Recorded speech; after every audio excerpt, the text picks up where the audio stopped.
علی علی حق ہے، علی حق ہے، علی حق ہے، علی علی جدھر حق ہے ادھر مولا، جدھر حق ہے ادھر مولا، جدھر مولا ادھر حق ہے۔ حقیقت ہم میں سے کسی سے پوشیدہ نہیں کہ ہم اپنی زندگی میں جو نیک اعمال انجام دیتے ہیں اس کے ہمیں دو قسم کے فائدے ملتے ہیں۔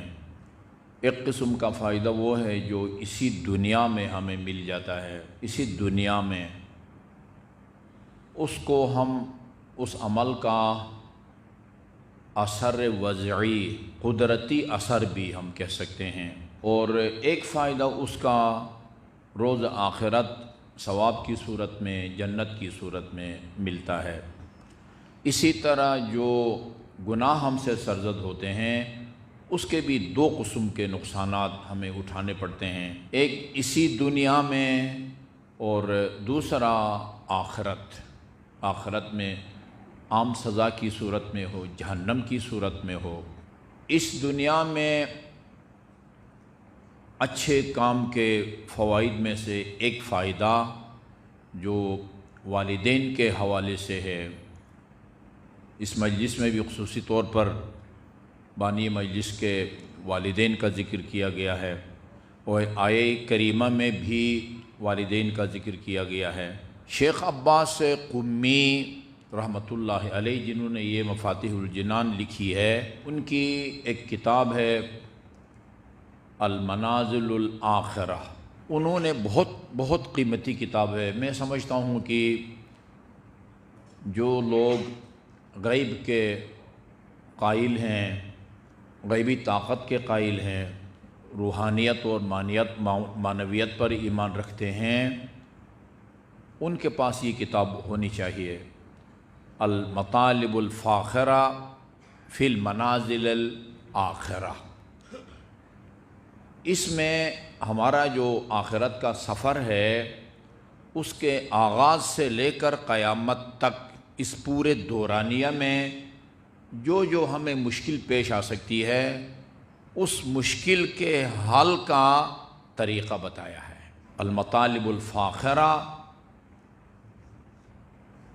فی المنازل الآخرہ۔ ہمارے سفر آخرت کا جو پہلا مرحلہ ہے، جہاں سے اس سفر آخرت کی سواری پر ہم سوار ہوتے ہیں، وہ جانکنی کا مرحلہ ہے۔ روح جب انسانی فرشتہ اجل جب انسانی روح کو قبض کرتا ہے، بڑا سخت مرحلہ ہے۔ اس مرحلے میں اور مشکل کی آسانی کے لیے رسول خدا صلی اللہ علیہ وسلم نے فرمایا ہے، اللہم صلی اللہ علیہ محمد و آل محمد، من اراد ان تخفف علیہ سکرات الموت فلیکن لوالدیہ بارا ولقرابتہ وصولا۔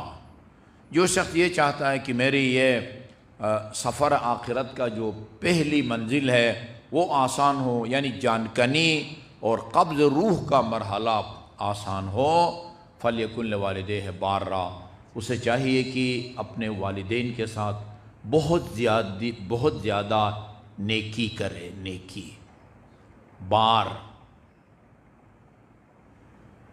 اور وَلِقَرَابَتِهِ وَصُولًا، اور اپنے جو قریبی رشتہ دار ہیں وہ صلہ رحم، اپنے قریبی رشتہ داروں سے حسن سلوک کرے۔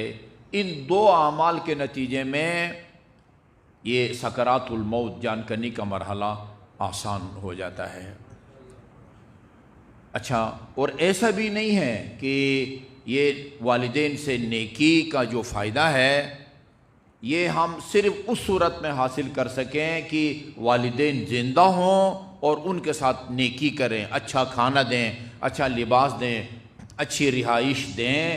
نہیں، جس طرح زندہ والدین کے ساتھ ہم نیکی کر سکتے ہیں یا نیکی کا حکم دیا ہے، اسی طرح مرحوم والدین کے ساتھ بھی نیکی کر کے اس فائدہ کو حاصل کیا جا سکتا ہے، یعنی جانکنی کے مرحلے کو اپنے لیے آسان بنا سکتے ہیں مرحوم والدین کے ساتھ نیکی کر کے۔ امام جعفر صادق علیہ السلام نے فرمایا، اللہم صلی اللہ علیہ محمد و آل محمد، ما لکم لا تبرون بوالدیکم حیین او میتین، ما لکم تمہیں کیا ہو گیا ہے، یہ سرزنش کا کسی کو ڈانٹنے کا انداز ہوتا ہے. ما لکم تمہیں کیا ہو گیا ہے، لا تبرون بوالدیکم حیین او میتین، تم اپنے زندہ اور مرحوم والدین کے ساتھ نیکی کیوں نہیں کرتے؟ جب پوچھا گیا کہ جو والدین اس دنیا میں نہیں رہے ان کے ساتھ نیکی کیا کیا طریقہ ہے، 4 کام بتائے یا 4 طریقے بطور نمونہ. اس کا ہرگز یہ مطلب نہیں ہے آپ کے پاس کوئی 5واں 6واں 10واں، ہزاروں طریقے سے ہم اپنے والدین اور دیگر مرحومین کے ساتھ نیکی کر سکتے ہیں، لیکن امام علیہ السلام نے بطور نمونہ 4 نیکیوں کا ذکر کیا ہے. ان تصلوا عنہما، ان کی طرف سے نماز پڑھو، وان تصوموا عنہما، ان کی طرف سے روزہ رکھو، وان تحجوا عنہما، ان کی طرف سے حج بیت اللہ بجا لاؤ، وتعتمروا عنہما، ان کی طرف سے عمرہ مفردہ انجام دو. یعنی اس کے ذریعے ہم اپنے والدین سے نیکی کر سکتے ہیں، اور اس نیکی کا، اس عمل صالح کا ایک فائدہ یہ ہے کہ جان کنی کا مرحلہ آسان ہو جاتا ہے.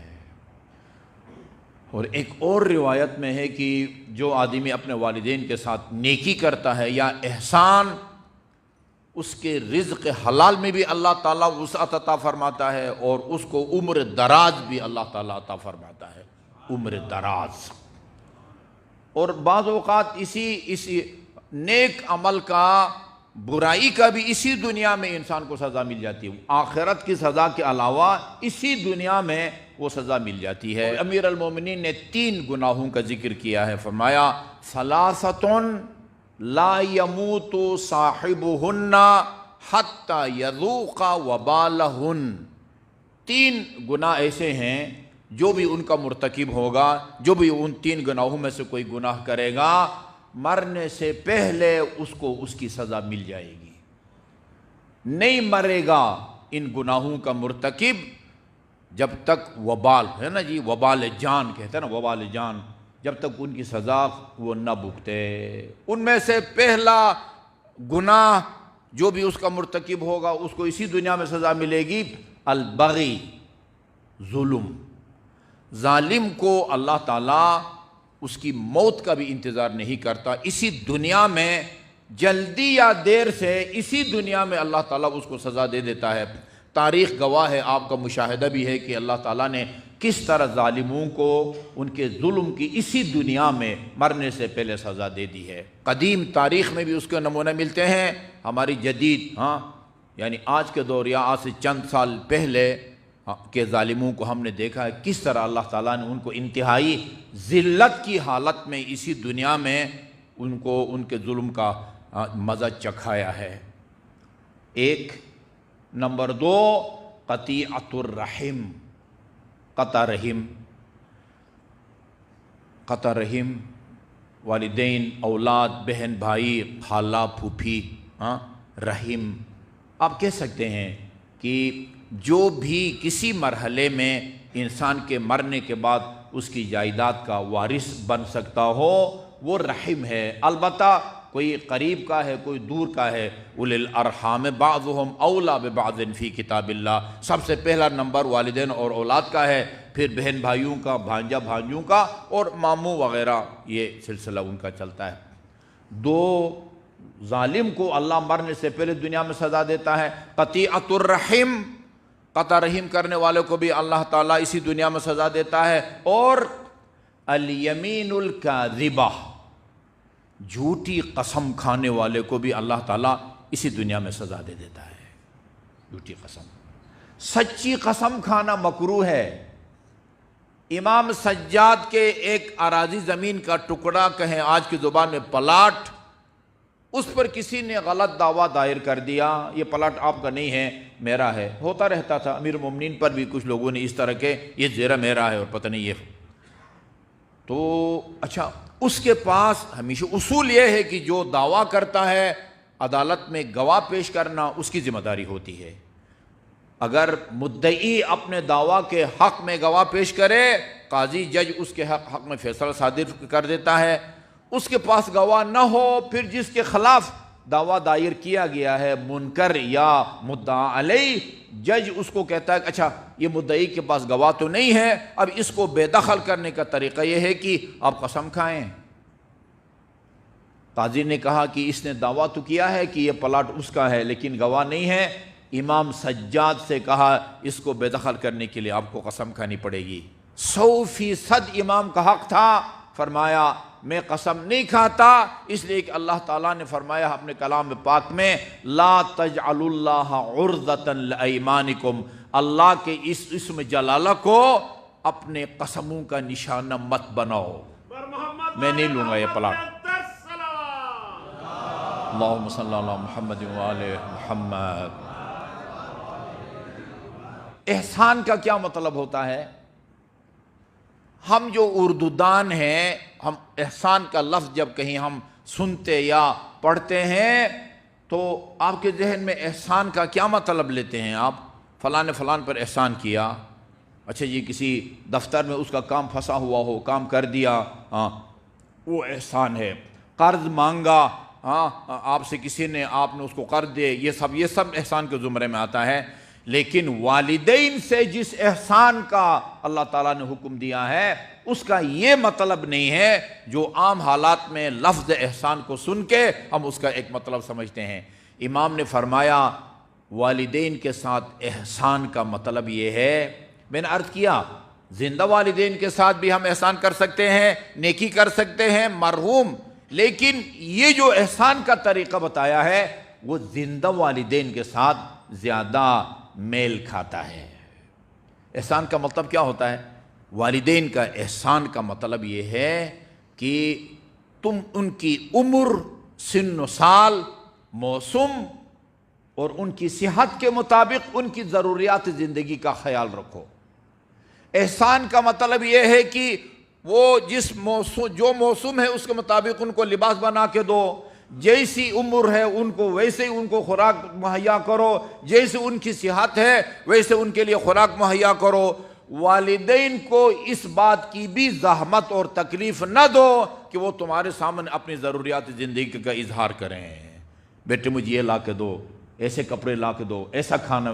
احسان کا مطلب یہ ہے کہ ان کو مانگنے کی نوبت نہیں آنی چاہیے، خود ان کی ضروریات زندگی پر نظر رکھو اور ان کو پورا کرو۔ اسی امام زین العابدین نے فرمایا اگر والدین کو کچھ دینا چاہو نا، ہاں بوڑھے والدین ہیں، پتہ نہیں کیلا چھیل کے دینا چاہتے ہیں، سیب دینا چاہتے ہیں، کوئی نقد رقم دینا چاہتے ہیں، تو ایسا نہ ہو کہ والدین ہاتھ بڑھائیں اور تم ان کے ہاتھ کے اوپر وہ کھانے کی چیز یا نقد رقم رکھو، اپنے ہاتھ پر یوں رکھو اور کہو والد یا والدہ سے کہ ابو جی امو جی یہ پھل لائے ہوں اس کو آپ اٹھائیں، تاکہ ان کا ہاتھ اوپر ہو تیرا ہاتھ نیچے ہو۔ ایسا نہ ہو کہ تیرا ہاتھ اوپر ہو اور ان کا ہاتھ نیچے ہو۔ علی علی حق ہے، علی حق ہے، علی حق ہے، علی جدھر حق ہے ادھر مولا، جدھر حق ہے ادھر مولا، جدھر مولا ادھر حق